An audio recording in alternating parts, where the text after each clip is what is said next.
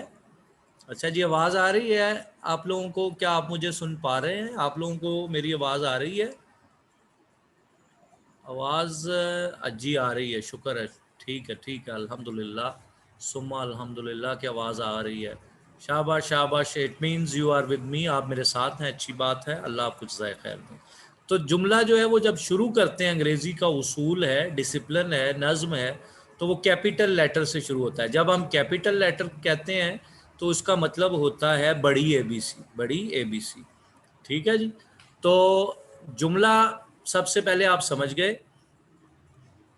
अच्छा जी, दोबारा मैं दोहराता हूँ अपनी बात को, किसी ने कहा दोबारा दोहरा दें। तो सेंटेंस का मतलब होता है कंप्लीट आइडिया, मुकम्मल ख्याल, कंप्लीट आइडिया, मुकम्मल ख्याल। इसकी मिसाल क्या है सेंटेंस की?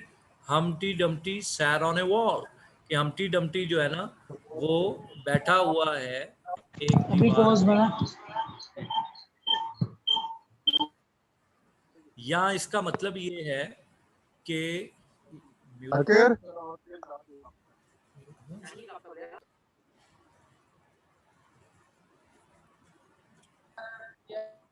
अच्छा, तो मैं आपसे अर्ज कर रहा था कि हमटी Dumpty set on a wall, हमटी Dumpty जो है वो सेंटेंस को जुमला खबरिया भी कह सकते हैं जी। वो हम उसी तरफ आ रहे हैं, आप जो आगे बात बयान कर रहे हैं। अब मैं दूसरी बात की तरफ आ रहा हूँ। दूसरी बात यह है कि एक जुमले के दो हिस्से होते हैं, एक जुमले के दो हिस्से होते हैं। जो आप जुमला खबरिया की बात कर रहे हैं ना, अब उसी तरफ आ जाइए। एक पहले पार्ट को कहते हैं सब्जेक्ट और दूसरे पार्ट को कहते हैं प्रेडिकेट। पहले पार्ट को क्या कहते हैं? सब्जेक्ट, दूसरे को कहते हैं प्रेडिकेट। और ये आप लोगों के लिए क्या ज़रूरी है कि इसको अरबी में आपने जो पढ़ा ना, मुब्तदा और ख़बर, वो जो आप खबरिया जुमला कह रहे हैं, ये मुब्तदा और ख़बर है। मुब्तदा क्या है? सब्जेक्ट, और प्रेडिकेट क्या है? उसकी खबर। मसा अल्लाह गफूर, जैसे आप पढ़ रहे हैं कि अल्लाह गफूर रहीम है, तो अल्लाह मुब्तदा है और गफूर अल्लाह की सिफत जो है उसके बारे में खबर है। तो इसी तरह से हर जुमले के दो हिस्से होंगे, एक सब्जेक्ट होगा और आगे उसका प्रेडिकेट होगा। अब मैं जुमला बताता हूँ, फिर उसकी निशानदही करता हूँ। मिसाल के तौर पे ये सुनिए, हमटी डमटी की चले मिसाल लें। हमटी डमटी, ये हमटी डमटी सब्जेक्ट है, एक बंदा है उसका नाम है हमटी Dumpty. Set on a wall, और वो, जी जी बिल्कुल, और वो क्या है?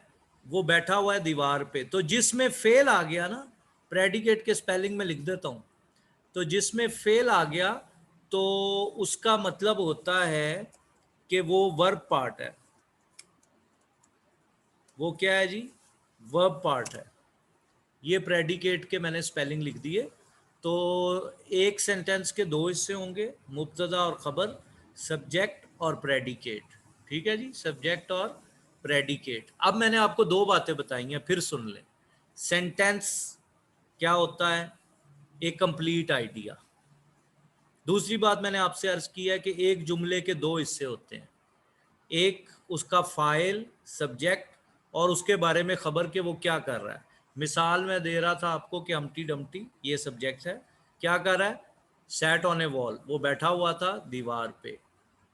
ठीक है, अच्छा आगे आ जाइए। अब ना एक जुमले की चार टाइप्स होती हैं, या काइंड्स उन्हें आप कह लें।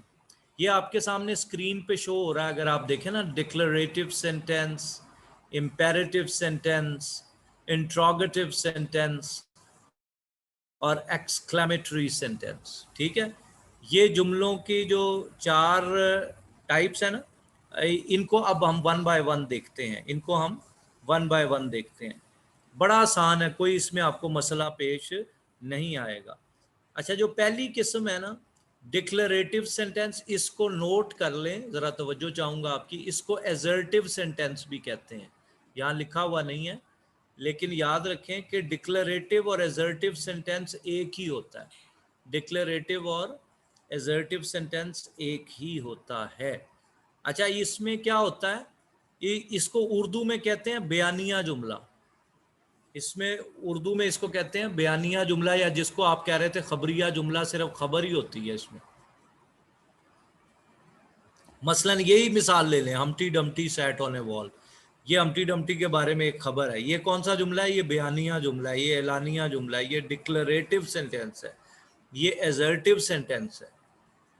सिंपल आइडिया है ये।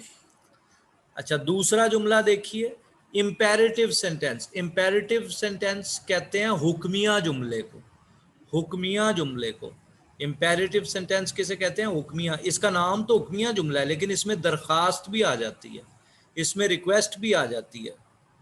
स्क्रीन नहीं शो हो रही आपको? ये क्या सबको नहीं? जिनको स्क्रीन शो हो रही है तो प्लीज कोई आप चैट में लिख दीजिए कि स्क्रीन पे कुछ नहीं आ रही। बाकी सबको स्क्रीन शो हो रही है? बाकी लोगों को हो रही है? हो रही है तो जी जी, जज़ाकल्लाह खैरन। अगर किसी को स्क्रीन नहीं शो हो रही तो हो जाएगी इंशाल्लाह। जज़ाकल्लाह खैरन, आपको अगर स्क्रीन शो हो जाएगी। अच्छा, तो मैं अर्ज कर रहा था आपको, जज़ाकल्लाह खैरन, जिन्होंने ये फीडबैक दिया। इम्पेरेटिव सेंटेंस में हुक्म भी आता है। मतलब हुक्म की मिसाल क्या है? गो देयर, वहाँ जाओ। ये कौन सा जुमला है? इम्पेरेटिव जुमला। किसी को कहना हो बैठ जाओ, तो आपने कहना है सिट डाउन, बैठ जाओ। अच्छा, दूसरा नाम मैं लिख देता हूँ, एजर्टिव सेंटेंस। डिक्लेरेटिव और इसको एजर्टिव भी कहते हैं।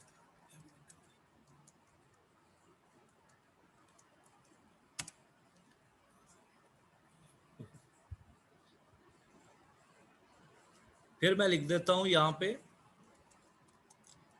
एजर्टिव।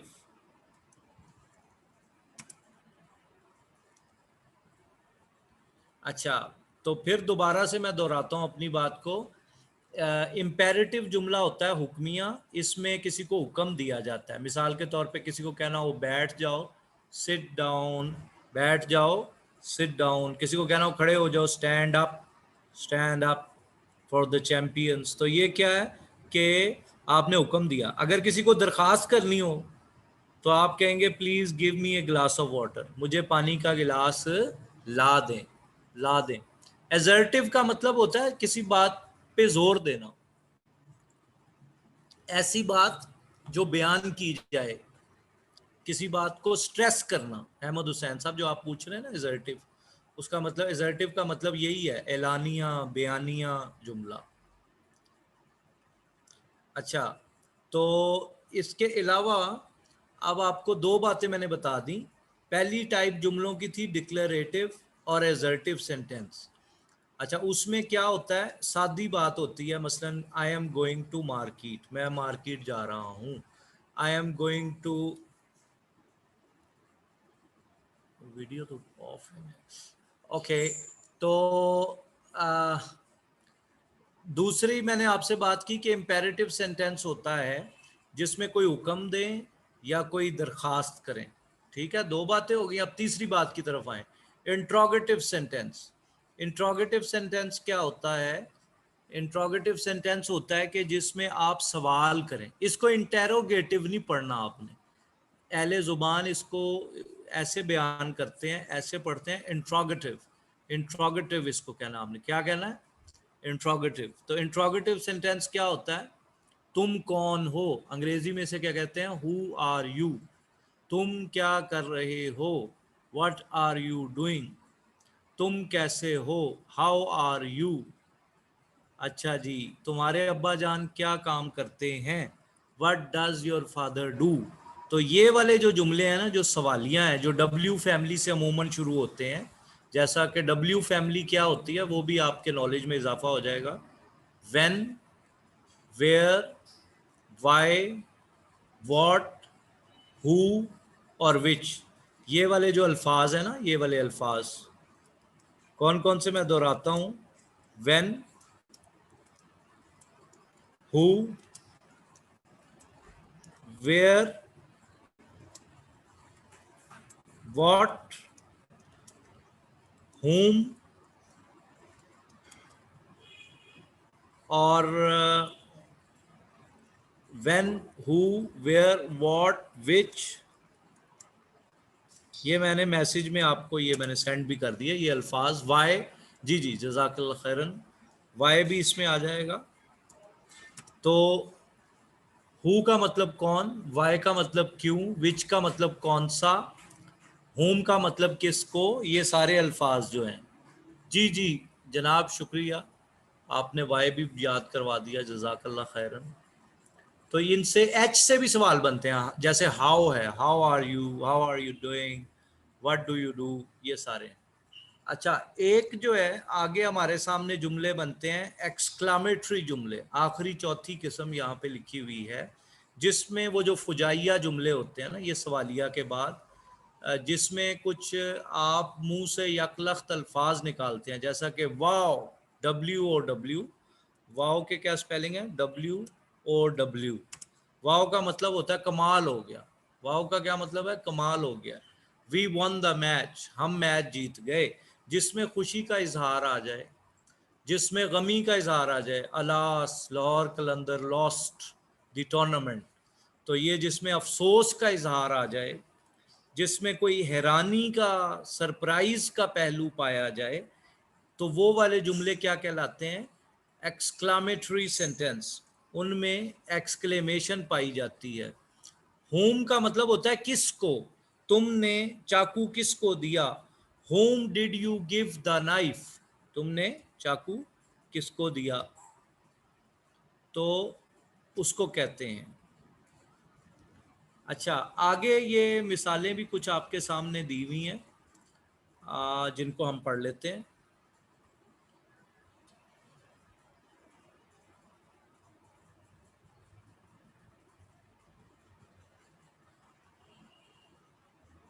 अच्छा, मिसाल के तौर पे अफर्मेटिव सेंटेंस जो होता है ना, जो आप पूछ रहे हैं, वो मुस्बत जुमला होता है जी, उसे कह सकते हैं हम, वो एक अलग कैटेगरी है।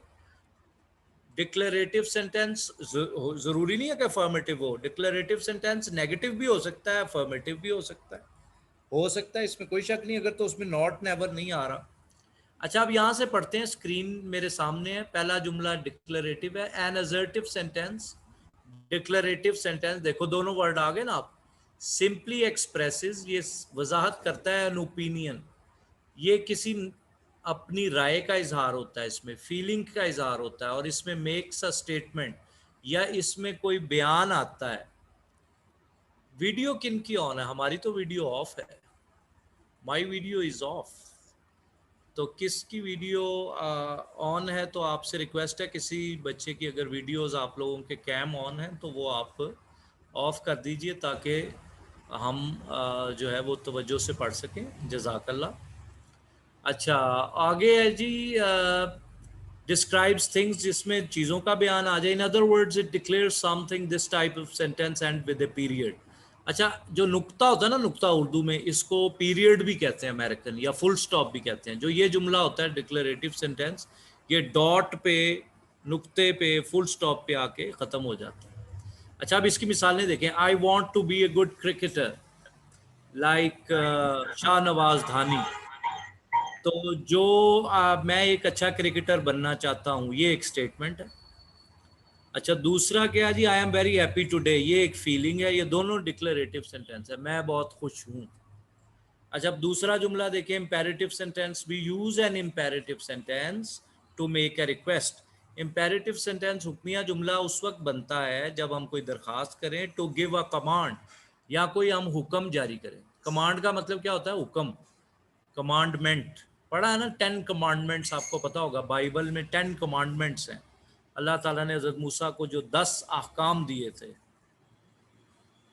एक्सक्लेमेटरी का जो तारीफ है ना वो मैंने बताई थी, मुंह से यकलख निकलते हैं अल्फाज, हैरानी का इजहार, खुशी का इजहार, गमी का इजहार, वो वाले जुमले कहलाते हैं एक्सक्लेमेटरी जुमले, जिसमें कोई आप अपनी इमोशंस का इजहार यकलख्त करते हैं, ठीक है, जिसमें कोई आप अपनी फीलिंग्स का एकदम से इजहार कर देते हैं, जो जिसमें ऐसे अल्फाज आते हैं वाओ, हुर्रा, अलास। अभी आगे हम पढ़ने जा रहे हैं, आप तवज्जो करेंगे ना तो इंशाल्लाह क्लियर हो जाएगा।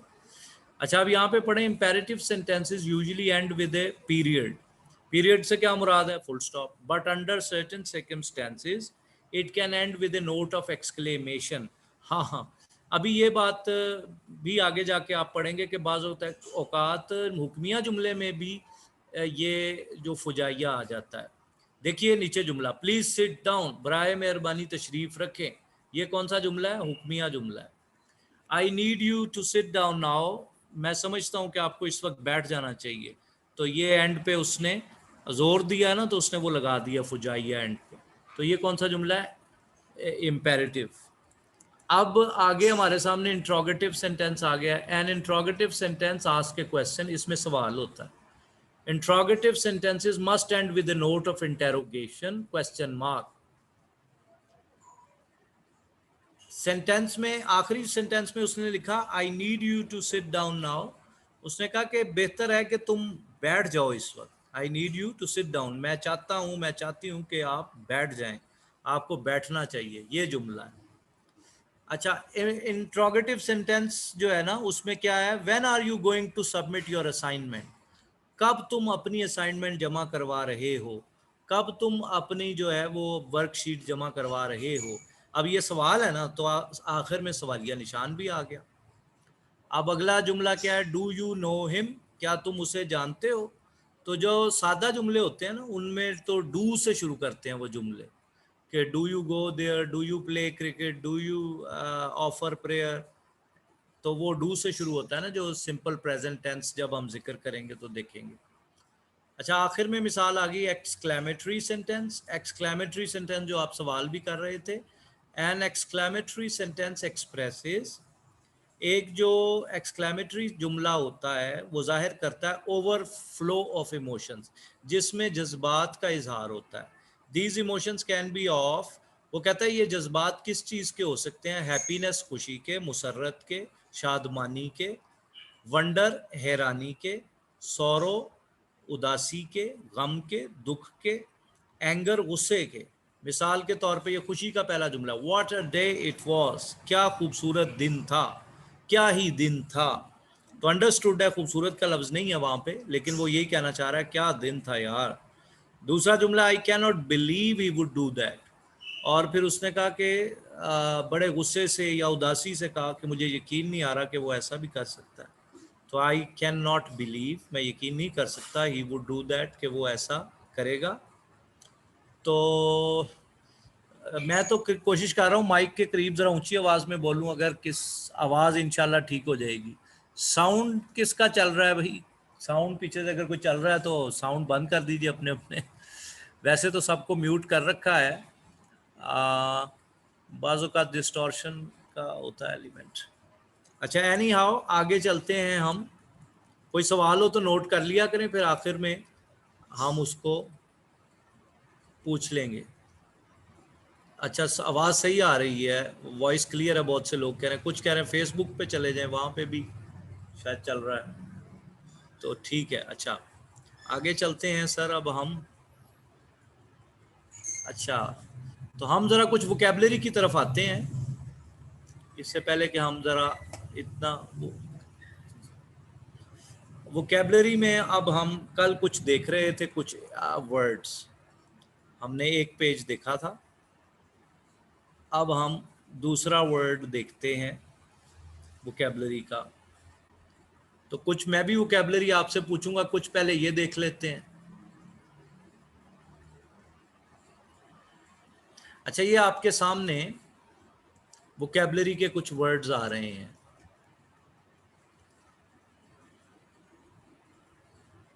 हाँ जी, ये बिल्कुल आसिफ साहब सही कह रहे हैं कि अगर कहीं सिग्नल्स का मसला होता है, वरना आवाज़ ठीक आ जाती है आवाज़। अच्छा, पहला वर्ड हमारे सामने लिखा हुआ है अफेक्ट। इसका मतलब होता है असर डालना। क्या करना? असर अंदाज होना। अफेक्ट का मतलब है असर अंदाज होना। देखिए जुमला लिखा हुआ है, ए लैक ऑफ स्लीप, कहता है नींद की कमी। लैक का मतलब होता है कमी। अफेक्टेड द सिंगर्स परफॉर्मेंस, उसने गुलकार की जो अदायगी थी उस पर असर डाला। सोया नहीं था रात को, वो तो सही गा नहीं सका। तो अफेक्ट का क्या मतलब है? असर अंदाज होना। दूसरा वर्ड देखें, अफ्रेड। अफ्रेड, इसको पढ़ते हैं अफ्रेड। अफ्रेड का मतलब होता है खौफजदा। ये एडजेक्टिव है, एडी लिखा हुआ है ना पीरियड के साथ। इसका मतलब है कि ये सिफत है। आई एम नॉट अफ्रेड, मैंने इसका जुमला बना दिया कि मैं किसी से खौफजदा नहीं हूँ। I am not afraid at all, मैं बिल्कुल भी खौफजदा नहीं हूँ।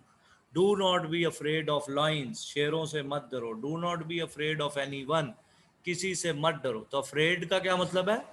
खौफजदा होना, फीलिंग फियर, खौफ महसूस करना। आफ्टर, इसको आपने ना आफ्टर नहीं कहना, आफ्टर। असल में हम पंजाबी हैं ना, तो हम हर जगह आ करते हैं, वो आ नहीं ठीक। तो ये साउंड ए का होता है, after, afraid, affect, again, against, age, agency, aggression, ago, agree. अब बड़ा आसान है, गूगल पे कोई वर्ड लिखे ना, स्पीकर बना आता है। उस स्पीकर को क्लिक करेंगे तो उसका साउंड गोरी गोरा आपको बोल के बताएंगे कि ये अल्फाज की अदायगी कैसे है। तो आपने बिल्कुल इसमें भी परेशान होने की कोई बात नहीं। तो आफ्टर का मतलब बाद में, लेटर भी इसको कहते हैं। अच्छा, ही केम आफ्टर मी, वो मेरे बाद आया। ही केम आफ्टर मी, ठीक है। अच्छा, आगे आ गया जी अगेन। अगेन का मतलब दोबारा। अगेन का क्या मतलब है? दोबारा। डू इट अगेन, ये दोबारा करें। Remember Allah again and again, अल्लाह को याद करो बार बार, हर रोज, हर लम्हा। अगेंस्ट, अगेंस्ट का मतलब मुखालिफ, अपोज्ड। अगेंस्ट का क्या मतलब है? मुखालिफ। तो he was playing against me, वो मेरे खिलाफ खेल रहा था। He was playing against me. Why are you against me, तुम मेरे खिलाफ क्यों हो। एज, एज का क्या मतलब होता है? उम्र। How old are you, what is your age, तुम्हारी उम्र क्या है। एजेंसी, एजेंसी का मतलब होता है ऑर्गेनाइजेशन, कोई भी तंजीम, कोई भी तबका, कोई ग्रोह। नीचे लिखा हुआ है an agency of the United Nations, जो अक़वाम मुत्तहिदा है उसकी एक एजेंसी है, उसकी एक ऑर्गेनाइजेशन है ये। एग्रेशन, एग्रेशन, हाँ, एग्रेशन का मतलब होता है गुस्सा, जारहाना रवैया, पुरतशद्दुद रवैया। यहाँ लिखा हुआ है an attack against a person और कंट्री, हमला भी किसी आदमी के खिलाफ, किसी मुल्क के खिलाफ, तो इसको भी कहते हैं जारहाना रवैया। अच्छा, कुछ वर्ड मैं आपसे पूछता हूँ, वो आप नोट भी कर लें और मुझे भी बताएं, ज़रा आपको भी इन्वॉल्व करते हैं। मुझे दरवेश की अंग्रेज़ी बताएं। दरवेश की क्या अंग्रेज़ी है? कोई लिख के बता दें, what is the English of दरवेश।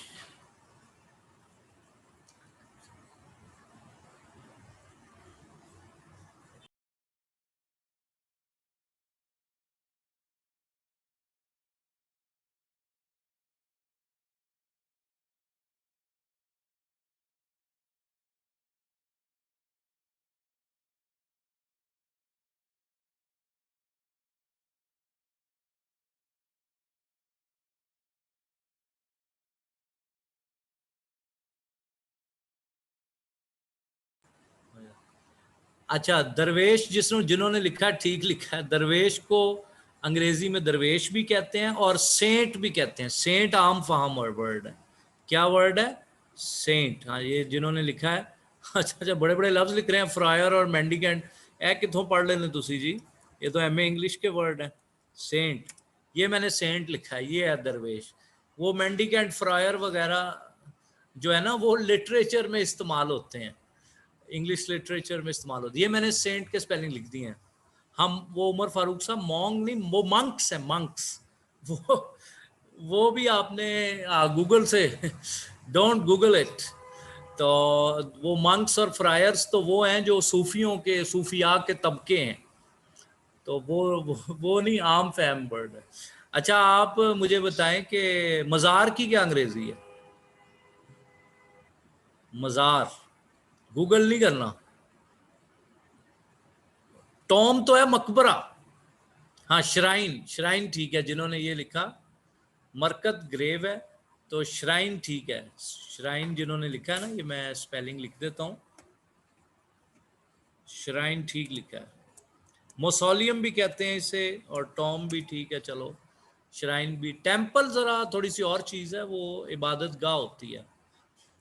अच्छा सही बताया आपने।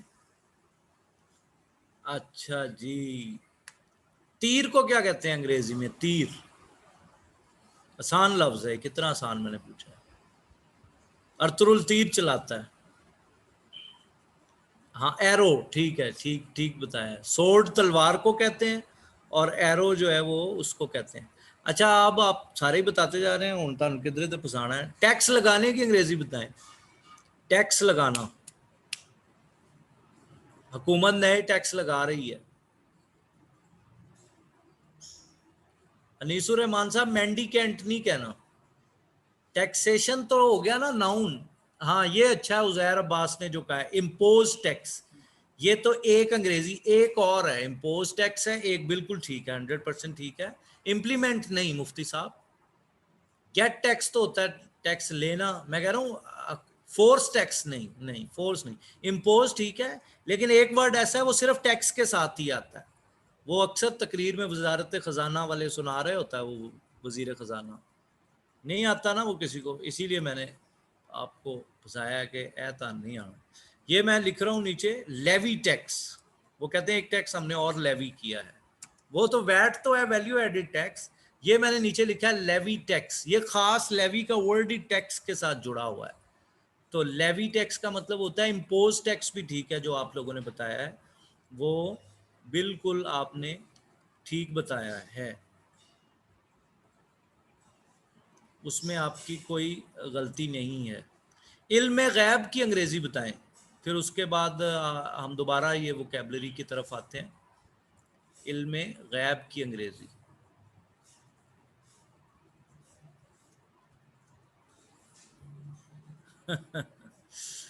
मौलवियों ने चुप कराता है ये। अच्छा इल्म गैब, हाँ knowledge of the unseen, unseen knowledge नहीं, ठीक है आप बता, तो अल्फाज तो सही बता रहे हैं। Knowledge of the unseen, only Allah has the knowledge of the unseen, अल्लाह को गैब का इल्म है, ठीक है। आखिरी वर्ड है जी आज के, आखिरी 2-3 वर्ड इस्लामिक वोकैबलरी के आपको बता देते हैं।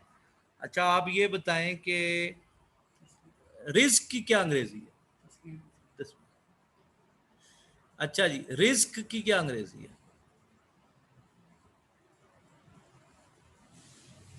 और तस्बीह करना, चलो दो आपको टाइम दे। रिस्क फूड, अच्छा ठीक है। चलो राजिक की अंग्रेजी बताओ फिर। राजिक, फूडर ना कह देना। नहीं क्रिएटिव तो होता है तख्लीक करने वाला, क्रिएटर, और क्रिएटिव होगा जो बहुत नई नई चीज़ें बनाए। तो मैं राजिक पूछ रहा हूँ, राजिक। गिवर तो देने वाला है, नहीं राजिक बताएं। राजिक की दो अंग्रेजियां, अगर आप अंग्रेजी तर्जुमा पढ़े ना कुरान मजीद का, तो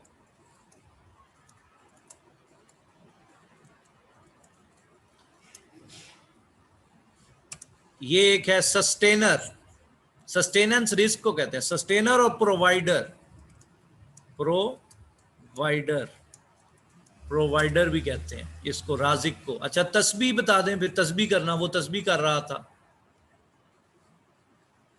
वो तस्बीह कर रही थी।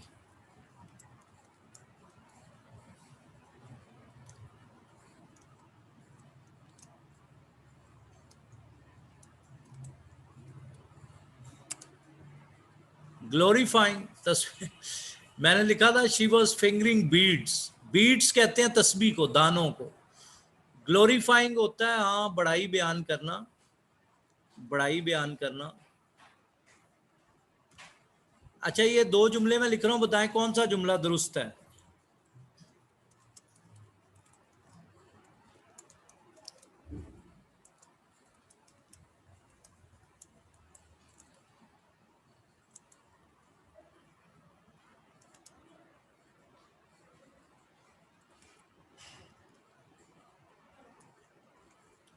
इसको नीचे अगली लाइन।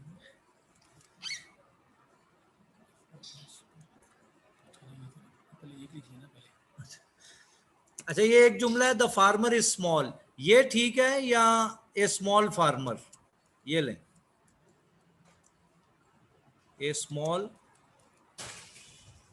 फार्मर, इन दोनों में से कौन सा? राजिक की अंग्रेजी प्रोवाइडर है, प्रोवाइडर। सेकंड ठीक है, ए स्मॉल फार्मर।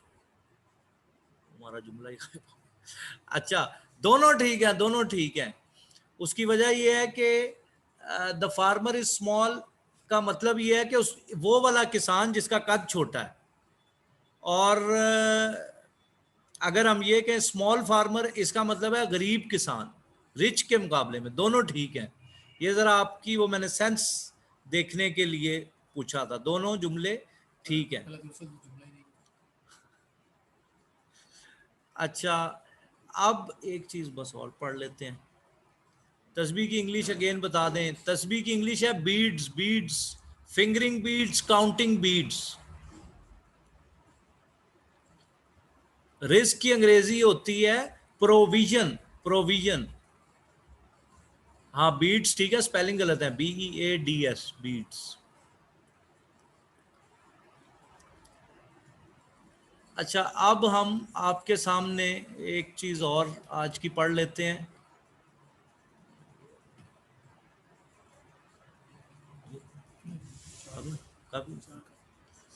अच्छा चलें जी, अब ऐसा करते हैं, बस आज इतना ही काफ़ी है। तो 40 पे सवाल शुरू कर देंगे, 1-2 मिनट और। आप मुझे ये बताएं कि कंवारे की अंग्रेजी बताएं, कंवारा और कंवारी दोनों की बताएं। कुरान मजीद में आता है ना, और बाइबल में भी आता है मरियम कंवारी, कंवारी मरियम, तो क्या अंग्रेजी होती है? अच्छा जी, बता रहे हैं आप, माशाल्लाह। हाँ, लड़का कंवारा हो तो उसको कहते हैं बैचलर। स्पेलिंग गलत है, स्पेलिंग ताड़े ठीक कराना ले लें। और खातून अगर जो है वो कंवारी हैं तो वो है जी वर्जिन। हाँ, वो कहते हैं जी वर्जिन मैरी। बिल्कुल ठीक है जी, बिल्कुल ठीक है। अच्छा, प्रोस्ट्रेशन की अंग्रेजी क्या, इसका मतलब क्या है? मैं अंग्रेजी के वर्ड बोल लेता हूँ, चले आसानी हो जाएगी। पता है लफ्ज सुना है प्रोस्ट्रेशन? इसको कहते हैं सजदे की अंग्रेजी है ये, प्रोस्ट्रेशन। ही फेल इन प्रोस्ट्रेशन, वो सजदे में गिर गया। हाँ, बीए जिसने किया उसको भी बैचलर कहते हैं इत्तेफाक से। तो ये जो वर्ड मैंने लिखा ना प्रोस्ट्रेशन, इसका मतलब भी है सजदा, सजदा। बिल्कुल ठीक है। लें जी, अब आप सवाल कर लें, टाइम चूंकि तकरीबन पूरा होने वाला है, 12-13 मिनट है। अब मैं आपके सवालों का जवाब देता हूं, जो आपने पूछने हैं वो पूछ लें। स्क्रीन तो एजेंसी का मतलब होता है तंजीम, ऑर्गेनाइजेशन। रिकॉर्डिंग मिल जाएगी आपको, और एक अहम ऐलान भी सुन लें। ये जो मैंने आज आपको पढ़ाए हैं ना, चूंकि आप छुट्टियां अब आपकी, अभी आपकी 4 छुट्टियां हैं, जुम्मा, हफ्ता, इतवार, जुमेरात भी छुट्टी, 4 छुट्टियां। मंडे को मुलाकात होनी है आपसे, तो आपको हम कुछ एक्स्ट्रा मटेरियल भी प्रोवाइड करेंगे, जो जो हमने आज 4 टाइप्स पढ़ी है ना जुमलों की, ताकि आपको समझ आ जाए। इल्म गैब की अंग्रेजी है knowledge of the unseen. Provision का मतलब होता है रिस्क, और प्रोवाइडर का मतलब होता है राजिक। हाँ, नो में के साइलेंट होता है, ये कनो नहीं पढ़ना। नॉलेज है, कनॉलेज नहीं है। नाइफ है, कनाइफ नहीं है। तो कुछ अल्फाज जो हैं वो बोले नहीं जाते, हर जुबान में ही ऐसा होता है। अरबी में भी कहीं कहीं आपके इल्म में, उर्दू में भी है, अंग्रेजी में भी कुछ अल्फाज हैं जो साइलेंट है। एक अलहदा से डायरी बना लें जिसमें स्पेलिंग लिखा करें, स्पेलिंग। हाँ, जब आप टेंस पढ़ेंगे ना तो डू और डज को एक्सप्लेन करेंगे। मुख्तसरन ये है आसानी साहब के डू जो है वो IVU दे के साथ आता है, ही, शी, इट, वाहिद नाम के साथ डज आता है। फराहम करने वाला भी प्रोवाइडर है जी हसानी साहब। उर्दू में, हाँ, उर्दू में पंखा जैसे है, मुफ्ती साहब सही इरशाद फरमा रहे हैं। पंखा नहीं कहते, पंखा कहते हैं। नून साइलेंट है, ठीक है। संभल जाना, जी ठीक है। गंजे को इंग्लिश में क्या कहते हैं? एहो जी भैड़े सवाल ना ही करो, गंजा नाराज हो गया तो फिर तो अच्छी गल नहीं है। गंजे को कहते हैं बाल्ड, बाल्ड हेडेड। ये मैं लिख देता हूं, आप कहना नहीं है किसी को, ये लें, बाल्ड हेडेड।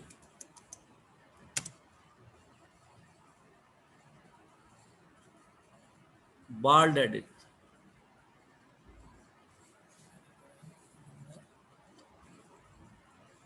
सर मैंने किसी ग्रामर की बुक में पढ़ा है कि विदाउट वर्ब जुमला कंप्लीट नहीं होता, लेकिन यहाँ आपने भी नाउन के सेंटेंस पढ़ाए हैं और किताबों में भी लिखे होते हैं, सो प्लीज गाइड अस। नहीं, आपने ग्रामर में अहमद हुसैन सही पढ़ा है कि जुमला, जो जुमला होता है ना फेलिया, वो वर्ब के बगैर नहीं होता, ये असल बात है। सादा जुमला मेन वर्ब के बगैर बन जाता है। मसलन अगर मैं ये कहूँ आई एम ए बॉय, मैं एक लड़का हूँ, तो इसमें कोई वर्ब नहीं आया क्योंकि ये जुमला इसमिया है ना, तो इसमें वर्ब की जरूरत नहीं है। हाँ, अगर आप जमाना दरमियान में लाएंगे कि वो खेलता है, वो सुबह से खेल रहा है, तो फिर उसमें वर्ब आना जरूरी है। प्रोस्ट्रेशन का मतलब होता है सजदा। ही प्रोस्ट्रेटेड बिफोर अल्लाह, उसने अल्लाह के सामने वो सजदा रेज हो गया। ऑनर, इसको ऑनर पढ़ेंगे भाई, ऑनर, मालिक। और अगर HONOUR ऑनर कहेंगे तो उसका मतलब ये हो जाएगा इज्जत। ये वाला ऑनर कहेंगे तो इसका मतलब है मालिक। डिडरेटिव कौन सा जुमला होता है? आमिर भाई ये कोई जुमला नहीं होता, शायद आप डिक्लेरेटिव ना कह रहे हो। तो डिक्लेरेटिव का मतलब बयानिया जुमला। बिफोर का मतलब पहले भी होता है, अकीलुर रहमान सही कह रहे हैं। सस्टेनर का मतलब ये होता है सहारा देने वाला, यानी रिस्क देने वाला, यानी रब। राजिक की अंग्रेजी होती है जाहिद बेनोरी साहब, प्रोवाइडर या सस्टेनर। सस्टेनर जो होता है वो आपको रोजी दे रहा होता है। बरकत की अंग्रेजी होती है ब्लेसिंग, ब्लेसिंग कहते हैं अल्लाह ताला की ब्लेसिंग है कि हम जी रहे हैं। लेकिन जो बरकत का मफहूम जो है ना अरबी में है, वो अंग्रेजी में नहीं है। हमारे यहाँ जो बरकत एक बड़ा वसी वर्ड है कि थोड़े चबोता हो जाना, थोड़ी चीज़ है लेकिन अल्लाह ताला ने उसको ज़्यादा कर दिया है। तो ये अंग्रेज़ों के यहाँ कॉन्सेप्ट नहीं है बरकत का, ये हमारी शरिया का वर्ड है ना, लेकिन वो इसको बरकत को ब्लेसिंग कहते हैं। कहते हैं अल्लाह दी बड़ी बरकत ने साढ़े ते, तो Allah has showered his blessings upon us, तो बरकत को ब्लेसिंग कहते हैं। सोर्ड इसको पढ़ेंगे, स्वोर्ड नहीं पढ़ना, सोर्ड पढ़ेंगे। जुमले के 4 हिस्से दोहरा दें। पहला हिस्सा डिक्लेरेटिव है, बयानिया जुमला, Humpty Dumpty sat on a wall. Imperative जुमला go there and sit down. Interrogative जुमला हु आर यू। एक्सक्लेमेटरी जुमला wow we won the match. अंग्रेजी में कौन कौन से लफ्ज साइलेंट होते हैं? ऐसे कोई चार्ट नहीं है जिसमें वन वर्ड में मैं बता सकूं कि कौन से हैं, मुख्तलिफ जगहों पे मुख्तलिफ हैं। एच की आवाज कहाँ आती है और कहाँ नहीं आती है, जैसे आर, हाँ इसको हार नहीं पढ़ना, हाँ इसको आर ही पढ़ना है। अमूमन ओ आए ना इसके बाद तो साइलेंट हो जाता है। कौन, होम किस जगह इस्तेमाल होता है? Home did you give the book, किसको, जहां भी आएगा किताब किसको दी तो वहां होम हो जाएगा। ये अस्मतुल्लाह आप क्या पूछ रहे हैं की इंग्लिश, तो आगे तो कुछ नहीं लिखा sir. What is difference in noun sentence and जुमला इसमिया और जुमला फेलिया, जब पढ़ेंगे वहां वजाहत करेंगे। सर डू किस जगह इस्तेमाल होता है? डू सवालिया में और नाफिया में इस्तेमाल होता है जनाब। तीर को अंग्रेजी में एरो कहते हैं, ARROW। कंवारी की इंग्लिश होती है वर्जिन। रिपीट। कॉन्सेप्ट का क्या मतलब होता है? कॉन्सेप्ट का मतलब ख्याल होता है, आइडिया होता है। स्पेलिंग गलत है, CONCEPT कॉन्सेप्ट होता है। नजरिया आइडियोलॉजी को कहते हैं। कॉन्सेप्ट जरा छोटा लफ्ज है, नजरिया तो बड़ी चीज है, वो आइडियोलॉजी है। सर्व्ड का मतलब बता दें। सर्व का मतलब होता है खिदमत करना, किसी की खिदमत अंजाम देना। आई सर्व्ड माई पेरेंट्स, मैंने अपने वालिदैन की खिदमत की। आई सर्व्ड द गेस्ट्स, मैंने मेहमानों की खातिर तवाज़ो की। ऑस्पिशियस का मतलब होता है मुबारक। अग्रेशन का मतलब होता है गुस्सा। एक्सक्लेमेटरी सेंटेंस को उर्दू में क्या कहेंगे?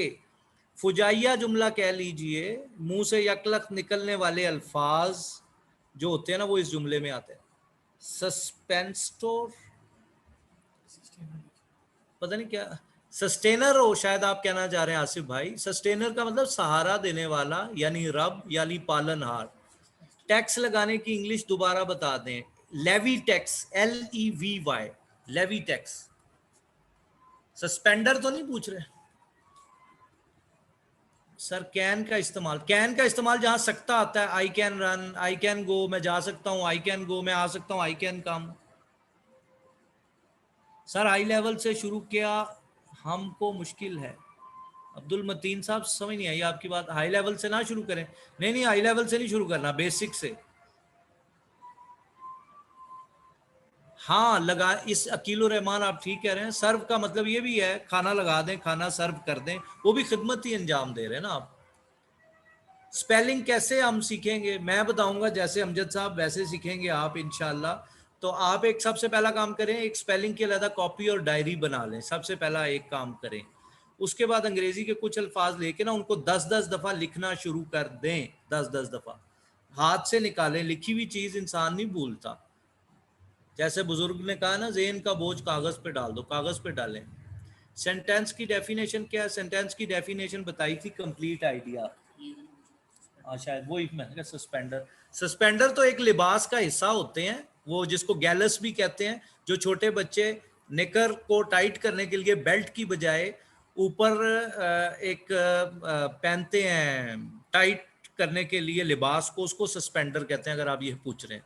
सर जी इंग्लिश बोले तो मुझे कोई लफ्ज समझ में नहीं आता, मतलब किसी वीडियो में कोई इंग्लिश बोल रहा है या फिर खबरें पढ़ रहा है तो कोई भी लफ्ज समझ में नहीं आता, इसका क्या हल है?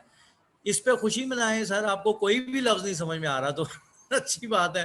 टेंशन में ना लें, मतलब मेरे कहने का मतलब ये है कि खुश हो कि आपको टेंशन नहीं हो रही, पहली बात। दूसरी बात ये, बस घबराना नहीं है, जो आमिर रजाक ने कहा, बस आपने घबराना नहीं है, अंग्रेजी आ जाएगी आपको आहिस्ता आहिस्ता। ये मेरे पे भी लेवल आया था, कक समझ नहीं आती सी, BBC लगानी, कुछ समझ में नहीं आना। फिर अब मैं कहता हूँ शायद कोई नया लफ्ज आ जाए, कुछ सारे लफ्ज ही अब आते हैं, ऐसे ही आपको भी आ जाएगा। थोड़ा सा वक्त दें जरा, रोज के कुछ वोकैबुलरी वर्ड दिया करें, दे रहे हैं उस्ताद मोहर्रम 3 दिन से क्लास में, कुछ समझ में नहीं आ रहा, जो पढ़ाते हैं उसकी मुख्तसर वीडियो भी भेजी जाए तो बेहतर होगा जी। इंशाल्लाह वीडियो भी भेजेंगे। सस्टेन का मतलब बरकरार रखना भी है जी। स्पिंस्टर, स्पिंस्टर का मतलब होता है वो खातून जो बड़ी उम्र की हो गई, उनकी शादी नहीं हुई, कम इस्तेमाल होता है वर्ड, लिटरेचर का वर्ड है spinster. What is the difference between us and our? Us जो है ये मफऊली हालत है मेरे प्यारे, और जो आर है ये इजाफी और मलकियती हालत है। मसलन अवर मोबाइल, हमारा मोबाइल, अवर होम, हमारा घर, आवर पेन, हमारा कलम, और अस जो है he gave us the pen, उसने हमें पेन दिया, जो हमें है ना वो अस है। आई कैन नॉट बिलीव, मैं यकीन नहीं कर सकता। ही कुड डू, वो कर सकता है, और he can do, I can believe he could do और ही कैन डू दोनों ठीक है, थोड़ा सा फर्क है मीनिंग में। डोंट बी वरीड, आपने घबराना नहीं है, हाँ यही है जी, don't be worried. I am served का क्या मतलब होगा सर? आई एम सर्व्ड का उमर फारूक मतलब ये होगा कि मेरी खातिर की जाती है।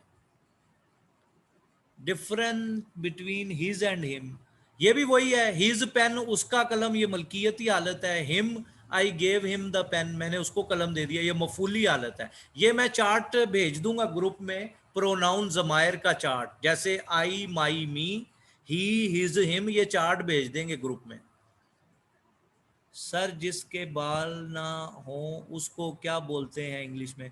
जिसके बाल ना हो, पहले उर्दू में तो बोले ना, उसको गंजा बोलते हैं उर्दू में, अंग्रेजी में उसको बाल्ड कहते हैं, मैंने लिख के भेजा था आपको, लेकिन आपने उसको नहीं कहना, BALD, ये है बाल्ड, बाल्ड। अच्छा अंगड़ाई लेने की अंग्रेजी बताएं और जमाई लेने की। ਹੁਣ ਤੁਸੀਂ ਗੱਲ ਛੇੜ ਹੀ ਦਿੱਤੀ है, फिर 2 मिनट रह गए ने, बताएं जमाई लेना।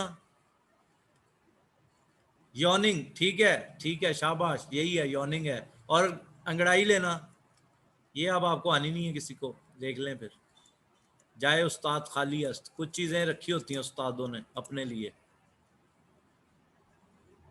प्लीज फॉरगिव द बाल्ड, गंजे को माफ कर दें, माफ कर दिए, अल्लाह रहम करे यार, इतना गंजा गंजा ना करो, ताड़ी मेहरबानी। अच्छा स्ट्रेचिंग, ये है स्ट्रेच करना है, जब आप वो अंगड़ाई लेते हैं तो बॉडी को स्ट्रेच करते हैं ना, फैलाते हैं, तो इसकी अंग्रेजी है स्ट्रेच करना, स्ट्रेच। डिकार लेने की अंग्रेजी बताएं, है तो बुरी बात डिकार लेना। यूसुफ नजमी साहब आप क्या कह रहे हैं? लेट तो नहीं हुआ सर। अपने कहा सेंट दरवेश को कहते हैं और ईसाई इसको मेरे वाई के जाहिर को कहते हैं। इस पता नहीं, समझ नहीं आई। हाँ बर्प ठीक है, बर्प बर्प ऊपर वाला ठीक है वर्ड, BURP। बर्क नहीं, बर्प इस्तेमाल करते हैं। इट कहीं लोमड़ी के लिए इस्तेमाल करते हैं, दुरुस्त और ही पढ़ा ही नहीं है sir. I read in any dictionary hell mean जहन्नुम, so please tell us what meaning of hello. नहीं नहीं वो है ठीक है, हेल जहन्नुम है और हेलो का मतलब है आपका क्या हाल है। तो आप हेलो ना कहें, अगर आप नहीं पसंद कर रहे आप अस्सलाम वालेकुम कहें बस, ठीक है। और जन्नत को क्या कहते हैं? हेवन या पैराडाइज। हेवन आसमान को भी कहते हैं और जन्नत को पैराडाइज कहते हैं। और कोई सवाल है तो पूछ लें जल्दी जल्दी। ये लोमड़ी का क्या कह रहे हैं? Difference between it and this. It अमूमन बेजान के साथ आता है, दिस जानदार के साथ आता है। इट इज ए चेयर और this is a man. Pearl का मीनिंग होता है मोती। पर्ल का मीनिंग होता है मोती। बेल्च भी ठीक है, अकीलुर रहमान ठीक है। बर्प और बेल्च, यू आर राइट, आप सही कह रहे हैं। अच्छा ये मुझे बताएं, सूरह फातिहा पहली सूरत है कुरान मजीद की, इसकी अंग्रेजी बताएं। फातिहा की अंग्रेजी बताएं।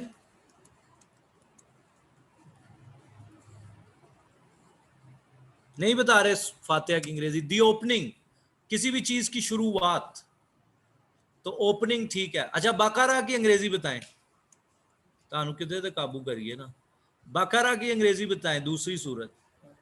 काओ ठीक है ठीक है। आले इमरान की अंग्रेजी बताएं। सूरा आले इमरान।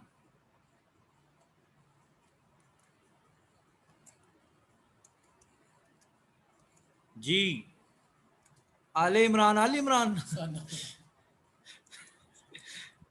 नहीं, आले इमरान की है चिल्ड्रन ऑफ इमरान, या ये मैंने लिखा है progeny of Imran. Imran family काफी सादा करता है अहमद साहब। अच्छा सन्स ऑफ इमरान, नहीं नहीं, चिल्ड्रन ऑफ इमरान कह सकते हैं आप। अच्छा मायदा की अंग्रेजी बताएं। इनाम भी मिलेगा जो मायदा की अंग्रेजी बताएगा। मायदा दस्तरखान की अंग्रेजी। मायदा की अंग्रेजी। अब आपकी छुट्टियां, चलो 5 मिनट आपने ज्यादा ले ली हैं। देखा ना, मायदा की अंग्रेजी नहीं आ रही। कितने लोग हैं हमारे साथ? 102 लोग हैं। सिर्फ टेबल, डाइनिंग टेबल। अच्छा चलें जी, डाइनिंग टेबल भी किसी हद तक हो सकता है। टेबल स्प्रेड कहते हैं मायदा को। मायदा से आगे कौन सी है? अनाम। अनाम की अंग्रेजी बताएं।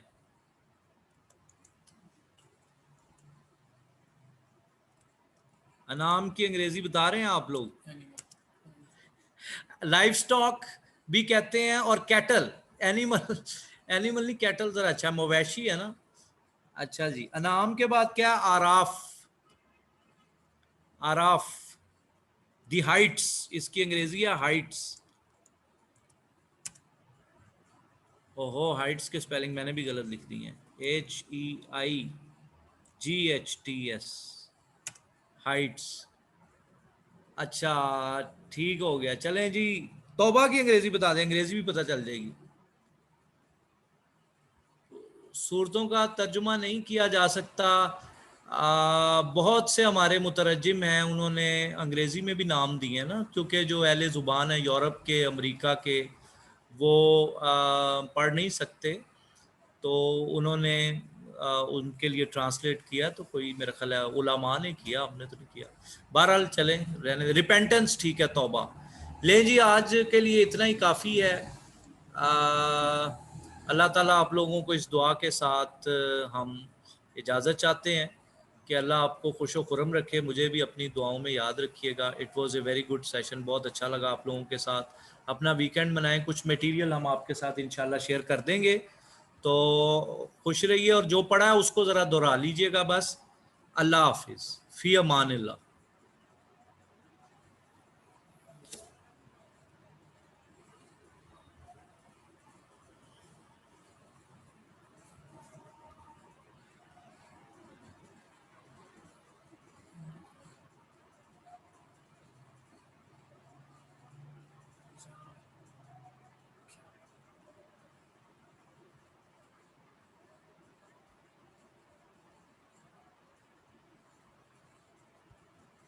मैं करता हूँ। लीव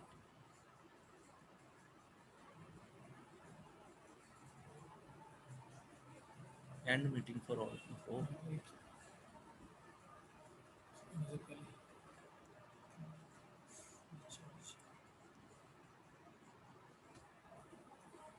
फिर